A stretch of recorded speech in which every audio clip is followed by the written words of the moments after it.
It's the In Real Time Car Talk Show. School is back.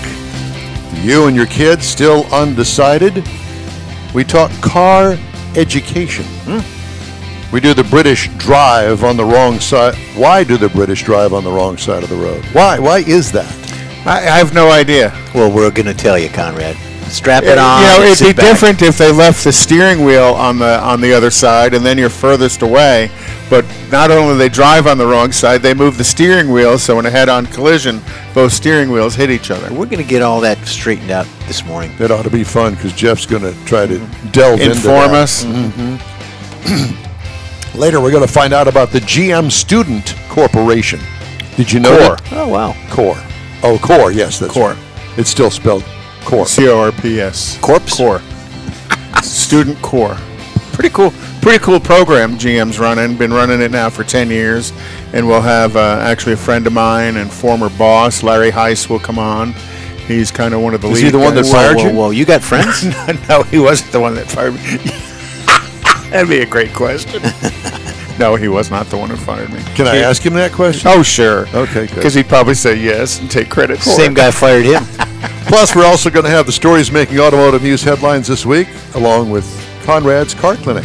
So straight ahead on this edition of the In Real Time Car Talk Show. Howdy, along with Mike out of this world, Mars, King Conrad DeLong. We need more Jeff Dziekan. I'm Don Armstrong. Glad you could join us. Where are you going, Mr. Mars? Close You the going to door. shut the door? Yeah, Sue's came in. Yeah. Sue's come in, Sue's come out. No, is she in here? No, she's somewhere? outside. Oh, she's He just outside. went out. All right. She'll be scratching at the door any moment. Well, very good. So was Mike. What's the problem? Did you start this? No, I did not.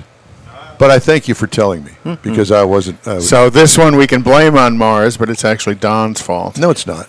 Well, No. Mars figured it out. We're going to blame it on Mars, whether it's his fault or not. Jeez.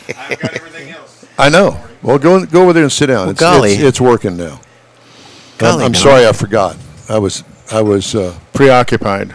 needless to Talking say. about dirty bathrooms at the Shamrock. Do they still have Shamrock stations? Yeah, Do they? I think so. In Ireland. You know. They're all Valeros. Oh, okay. they converted them. But they haven't cleaned the bathrooms. No, they haven't done that. But they changed the name to protect the innocent. Yeah. This segment's sponsored by Valero. Well, I hope that somebody at least went in there with a little Clorox or something. Anyway. Pressure washer. Well, this is a great lead-in, isn't it? Sure. This is a great lead-in to our first guest of the morning. His name is Hugh Mann, and he is the department chair of Houston Community College Automotive Diesel and Auto-body programs. And I'm sorry for the rude and not polite, thing that we've got going on here. So will you forgive me? That's okay. I spent plenty of years in the shop. I'm used to it. Okay. I'm sure. Yeah, I've been in some shops that have had bathrooms way worse than a Shamrock. So I know that school is back in session for a lot of people, and if it's not, it's going to be back this week or next. And based on my experience, Mr. Procrastination here, I've got the actual trophy to prove it. You know, we talk about school and going back to school, and I don't want to go back to school, but I need to go back to school. I need a profession. What am I going to do? Well, I don't know what the enrollment like right now is in this program at HCC, but I would imagine that there are probably a lot of last-minuters that are going to go, well, you know what? I like cars.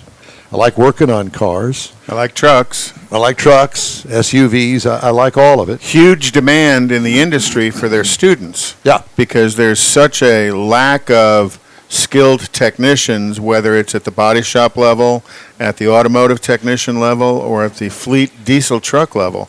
Is that what you find, Hugh? Absolutely. Yeah. Right now, I haven't found a shop yet that hasn't been looking for good quality technicians from entry level all the way to experienced and master technicians. It's there's always a need for it. I always tell students, if you're in this industry and don't have a job, it's because you don't want one. No, that's There's a always somewhere fact. to go to work. Yeah, that's a fact. And I find a lot of shops are willing to take that entry-level student, that entry-level technician, and build them into what they want, because in some instances, the entry-level technician doesn't have the bad habits of the skilled, experienced one, and they tend to be a little bit cheaper to employ as well. But, you know, pay level can be pretty significant as a technician, depending on your skill sets. Yeah, it can be. You know, obviously a lot of shops advertise positions where they're when they post positions. A lot of times it's their wish list. You know, they want somebody with 3 to 5 years experience or more, and have all their tools, and you know, and someone that they can put out to work and not have to worry about. But I tell students all the time, apply for all the jobs, because you know what? They may not be getting enough. They may not be getting any applicants. Somebody that's got 3 to 5 years experience, and then they're gonna take whatever technician they can get to fill the position. Always looked at their postings as their wish list, not necessarily what they would hire. And with that in mind, the more they do that and they advance in that particular criteria of what they're applying for, it gives them more opportunity for advancement. Absolutely correct. Now we're talking about going into, is it a 2-year plan or is it a 4-year plan? At HCC. I would say at HCC, in the automotive technology, we do offer a AAS, or an Associate of Applied Science, which is a full 2-year associate degree, as well as we offer a full 1-year certificate, and then we have a smaller certificate. Now, when we say 1 year, we're workforce, we're vocational. That means 12 calendar months. You know, when the academic side says 1 year, that basically means spring and fall semester. So, by saying our associate's degree is 2 years, that's 2 spring and 2 fall semesters. We teach all summer long. So if you go all the way through the summer, you can be done in a year and a half with the associate degree. And then what about on the diesel side of things, the heavy-duty side? Diesel side, we also have a level 1 certificate, which is a 12-month or 1-year certificate. It's 3 semesters. Again, you can finish in 12 months. And then our auto-body program, and again, a level 1 certificate. It's a little bit shorter. You can complete the entire auto-body in 10.5 months. And on the auto-body side, does that teach them the metal side and the paint side, or do you differentiate the 2 classes? No, it's total. It's structural repair, you know, body work, steel, frame straightening, all the way through prep work, you know, dent pulling, plastic welding, regular welding, and into the refinishing side. How does this differentiate your programs with the ones that people see on TV? That, you know, they advertise on like the motor channels and things, that go to college, become a painter, and things of that nature. How does that different? I believe most of the ones you refer to are more private corporations, and the biggest difference is price. Us being a public school, significant the price differences. is significantly lower. Yeah. Than these private corporations. Not that it's not a good education. The education's there. You know, a lot of times these private schools and us, we're using the same curriculum. We're using the same textbooks. A lot of times the difference is the speed at which they progress through subjects or progress through classes compared to us. We go at a little slower speed. And then because us being a public school, it's a lot cheaper. Okay, so let me use this example. Me, for instance, was working at a car dealership in the new car make-ready department, doing a little bit of everything, mainly make-ready new cars. Mm-hmm. But, you know, if the floor needed sweeping, whatever the case may be, I worked there for a couple of years, loved it. Still really didn't have a direction, and wasn't making enough money when I got promoted, if you want to call it that, to service advisor. Yeah, I bruised a lot of bruised ego going on there after I got into service writing. But what would you suggest for somebody like me? You know, I don't recall programs, I'm sure there were, offered right out of high school where I could work and also go to school. Yeah, there and other than the last 20 years 30 years since I've been around, I'm not sure the structure of the program prior to that. But my recommendation is, if you're working in that situation and you like it and you want to progress in it, absolutely you need to find you a VOTEC program, find you an automotive training program. There's HCC is not the only one out there. There's other ones. They all offer a little something different. You know, all the schools try to do it their own way in some aspects, and whether you want a full 12-month one-year certificate, or again, like I said, we have a smaller one-year certificate that's a maintenance and light repair that's only just over two semesters.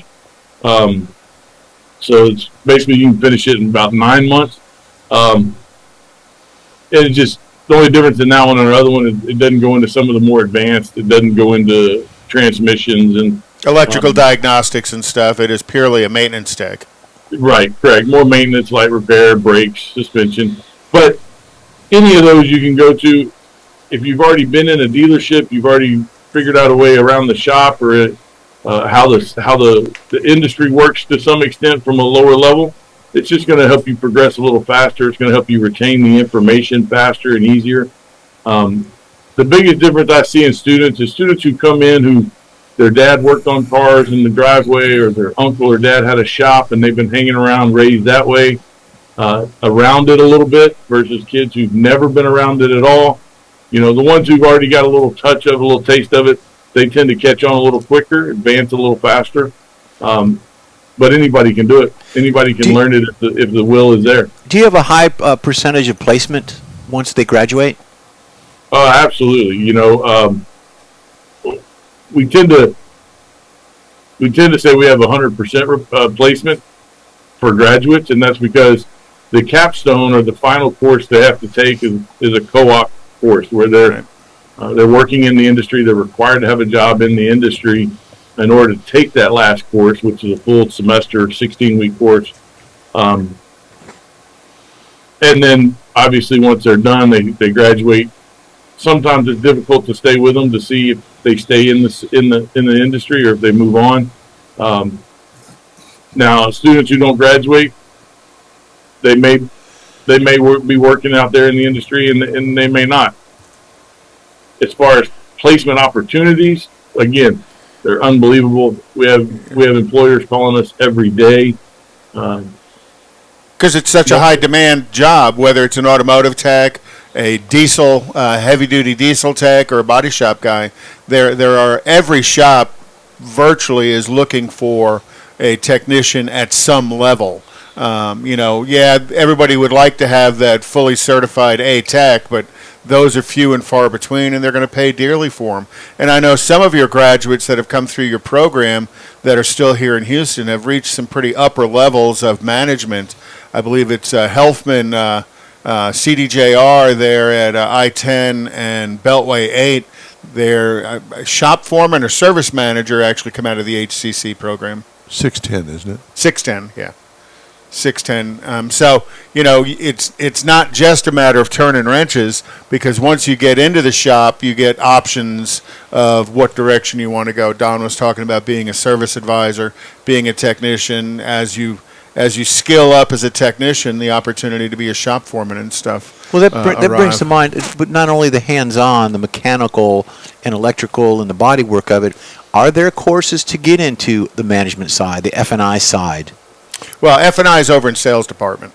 Well, I mean, yeah, but so far as the courses at HCC, do they kind of groom you in a direction? We do in the aspect of entrepreneurial spirit. You know, we're always talking about guys that are always wanting to run their own shop, so we're always talking in that aspect. We do have a class that's for service writing or service consultant to help open their eyes and show them a little side of that. And then when we get into the co-op specifically, we spend a lot of time in the co-op talking about getting jobs, talking about areas that you can go to work, and that you can advance throughout the industry.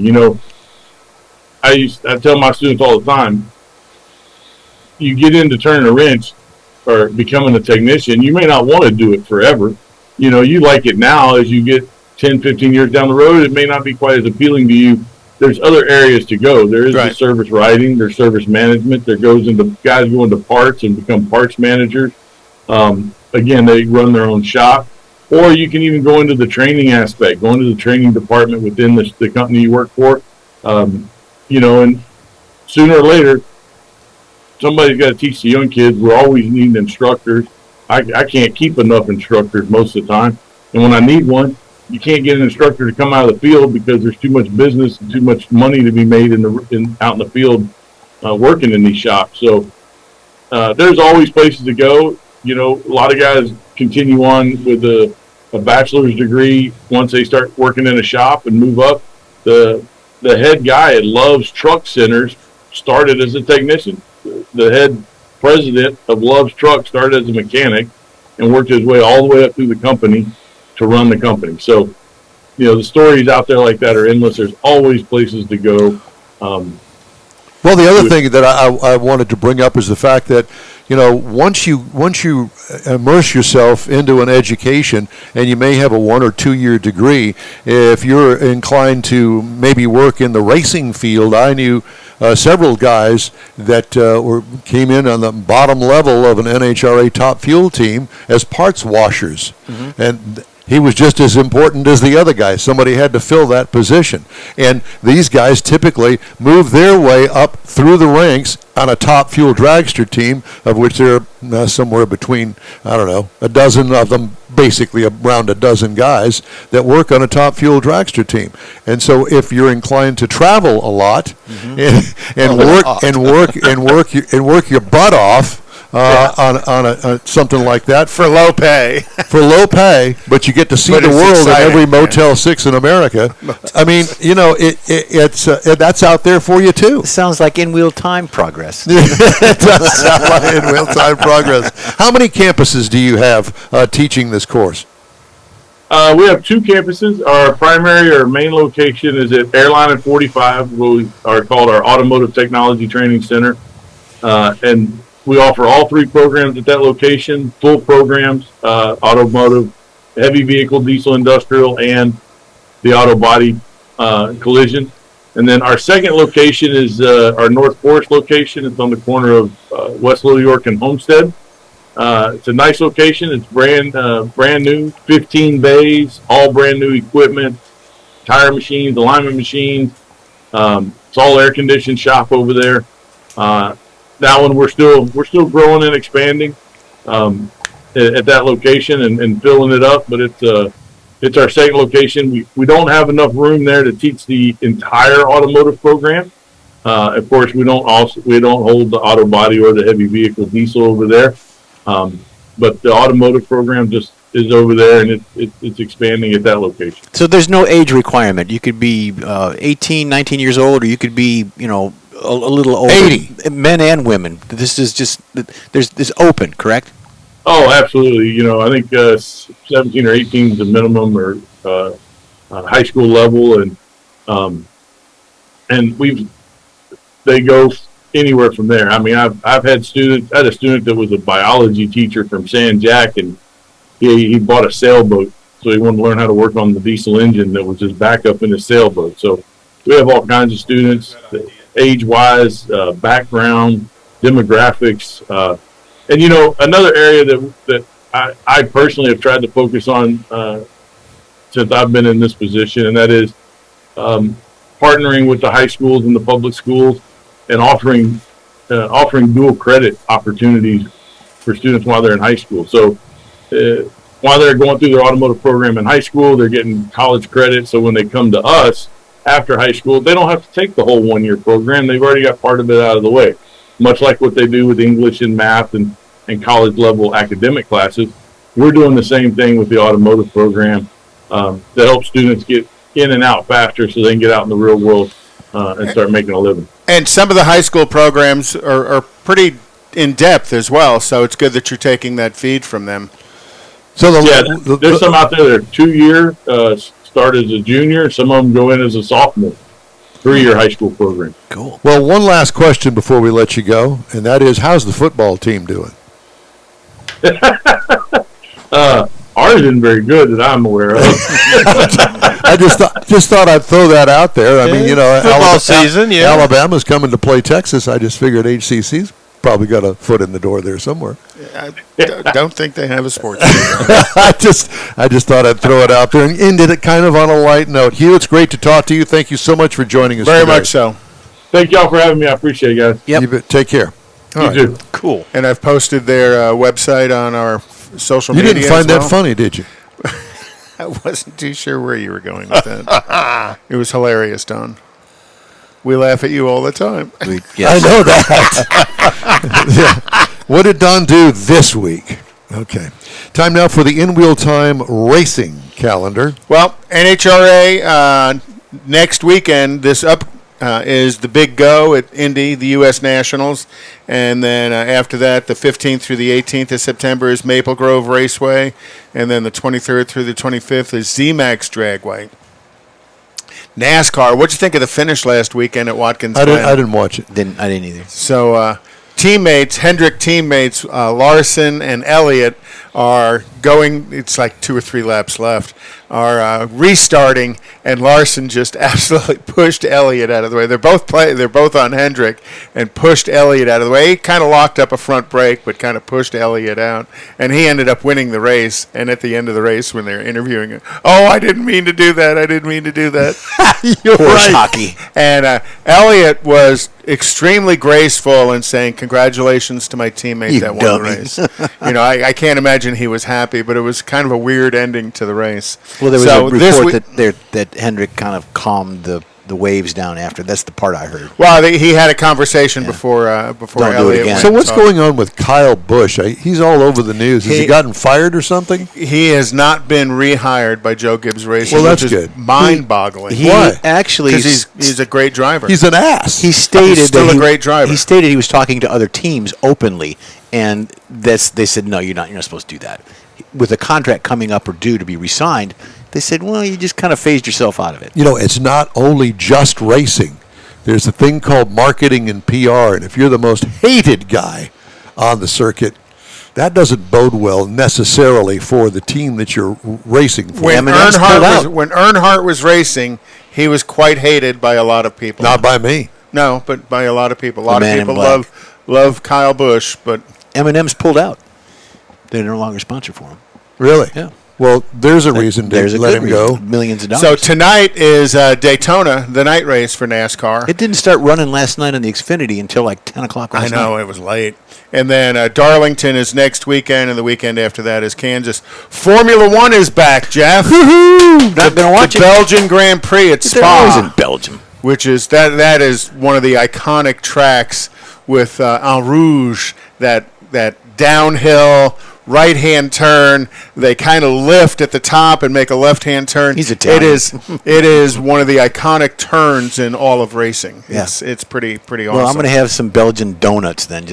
And then the Dutch Grand Waffles. Prix There you is go. the 4th, and then the Italian Grand Prix.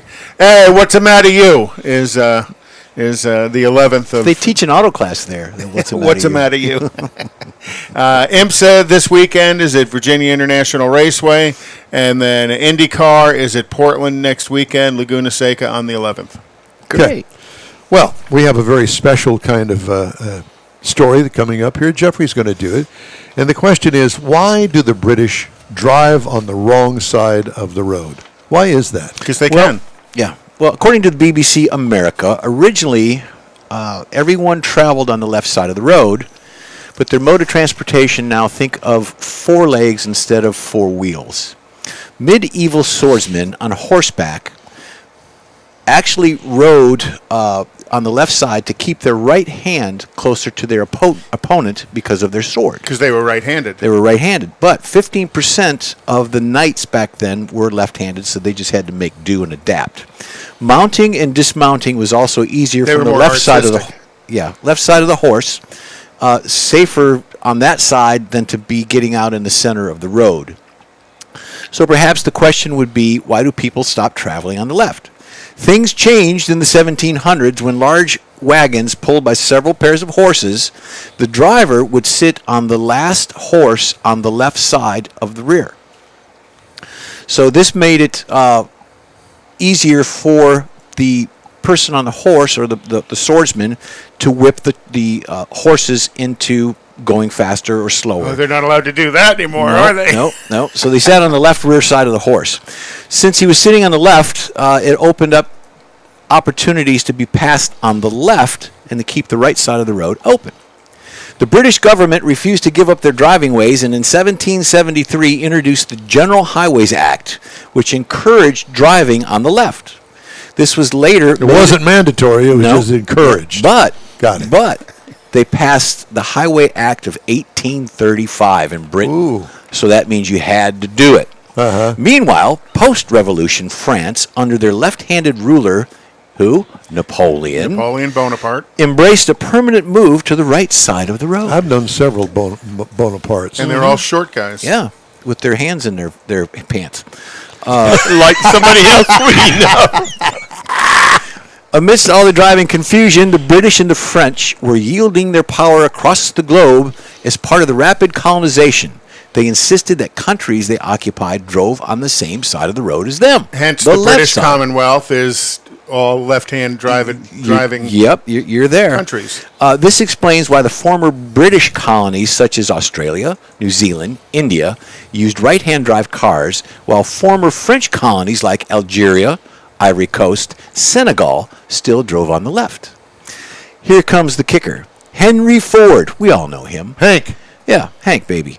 Unveiled his Model T in 1908. The driver's seat was on the left, meaning that cars would have to drive on the right side of the road to allow front and back passengers to exit the car on the curb side or the right. According to the National Geographic... But so what? I mean, the British did it just the opposite way. Yeah. You got to exit on the left. Safe. Yeah. According to the National Geographic, this influenced a change in many countries. Canada, Italy, Spain changed to the left-hand drive cars in the 20s. Most Eastern Europeans followed in the 30s, and Nigeria also followed suit. However, British drivers remain on the left side of the road with right-hand drive cars, and this is highly unlikely to change. So why is Japan on the wrong side of the road? I don't know. Okay. It's not in the article. Thank you so much for that. All righty. Next week, we're going to talk about other stuff.